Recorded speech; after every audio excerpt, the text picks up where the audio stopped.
All yours. Jay, when did you arrive? I arrived 2 nights ago. Oh, so you got a little glimpse about Tel Aviv already. I feel like a good glimpse, yeah. Yeah? Yeah. How did you like it? What did you do so far? I love it. I put some music in and I just walked and got lost. The beaches, of course. But I feel like I've covered a lot and it's beautiful. I love it. I'm glad you like it. It must be quite a big change after the British weather. Yeah, it's fantastic. I mean, I apologise. I'm just vest and t-shirts the whole time. That's how we do it in Tel Aviv. Flip-flops, yeah. It's amazing. So tell me, what do you expect from the festival? You're a member of the jury. Yeah. You're going to judge the documentaries. Yeah. I'm really excited just to have a week where you can watch so many great films. I know the programming is Did you get into it? What sort of movies will be shown in this section?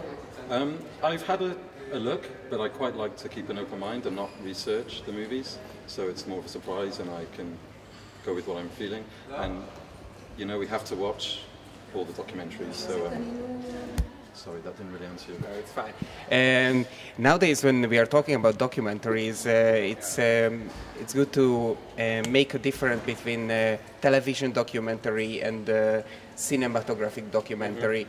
There are so many reality shows which call themselves documentary. So how would you define what's really a documentary movie for you? For me, I like the cinematic, the filmic documentaries, and I think a lot has to do with how it looks aesthetically, the cinematography, the sound design.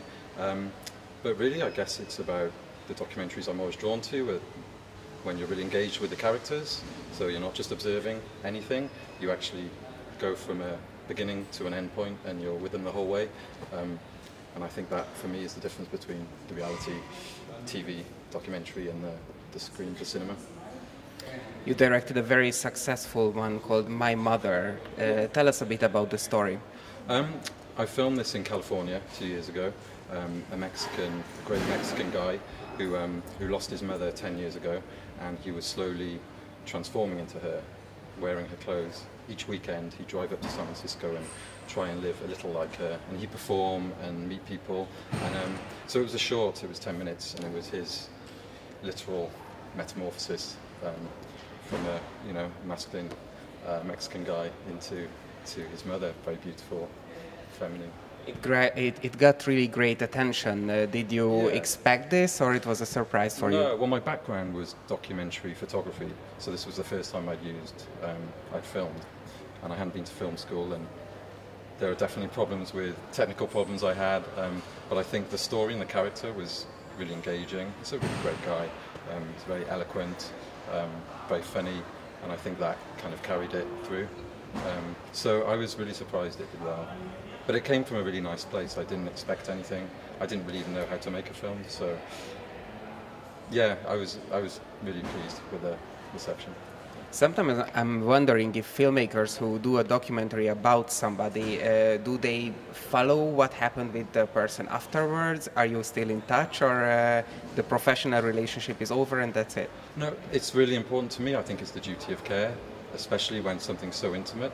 And the two I've done, I've spent a lot of time before without a camera, and I've actually told them what to expect. And I've always said, if you don't like what I've done at the end, I won't show it to anyone, which is dangerous because you put a lot of time into it. But I think that the relationship for my films is really important, and without that, I couldn't really make what I want to. So the care afterwards and the staying in touch, and I usually only make films with people I really like, so it's very easy these days to stay in touch. And with Gustavo from my mother, we're great friends now. And every time I'm in California, we meet up, we go on a road trip, and yeah, it's a pleasure, you know. So. Thank you. Thanks a lot. Okay, thanks. Perfect. So, okay. Yeah, it's great. I'm very hungover. Oh, really? Oh, yeah. It doesn't show. They're crazy here. All they do is drink and party. Yeah, I know. It doesn't start till midnight. I have my beer over there. I think